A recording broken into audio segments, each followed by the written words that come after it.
Actually, this area is like in the flooding area. So every year, this is like around 2 or 3 months is under the water.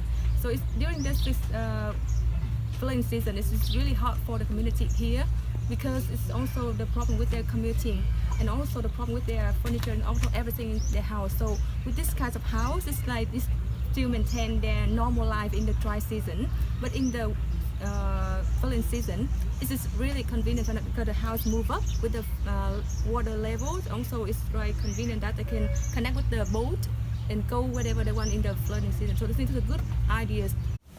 Khi mà lũ về đó, Dạ. thì từ trước bây giờ mình sống ở đây, gia đình mình phải làm sao? Nó lũ về thì Anh ở nhìn đây đây. thì nó cũng gặp hơi khó.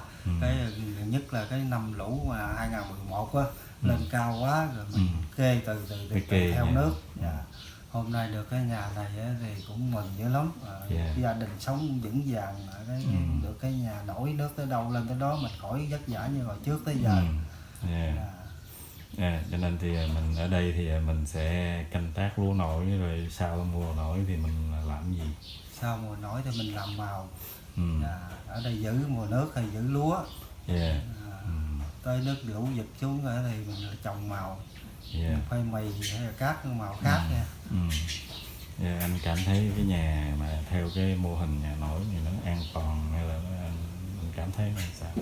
Đây là nó an toàn và nó vững vào cái mùa lũ, nhất là năm nước lớn có cái nhà nổi này là thấy gia đình là ổn dữ lắm rồi. Ổn định. Ở đây dân ở đây có người cũng sợ lắm.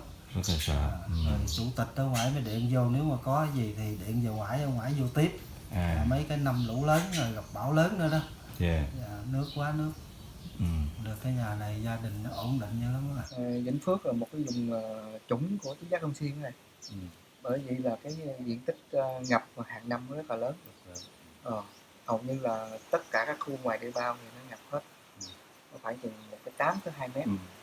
Đó thì cái dự án nhà nổi của Đoàn Kỹ sư Canada có thiết kế để mà làm 2 mô hình ở xã Vĩnh Phước để hỗ trợ dân.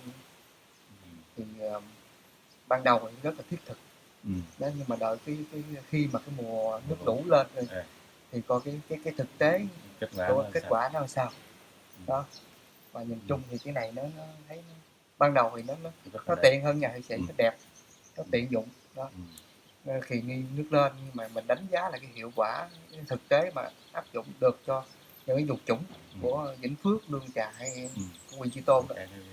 Thì lúc đó mình sẽ vận động người dân để mà trang bị áp dụng cái mô hình này. Qua đó thì cũng nhà nước mình cũng có những cái đề xuất để hỗ trợ cho người dân làm theo mô hình này để đảm bảo cho người dân an toàn trong cái mùa lũ, sống chung với lũ. Đó. Trong nó rất là kiên cố, rất là kiên cố, và nước lũ khi mà lên tới đâu thì nó dâng lên tới đó. Rất là đẹp trong cái điều kiện lũ của cái vùng tứ giác Long Xuyên này.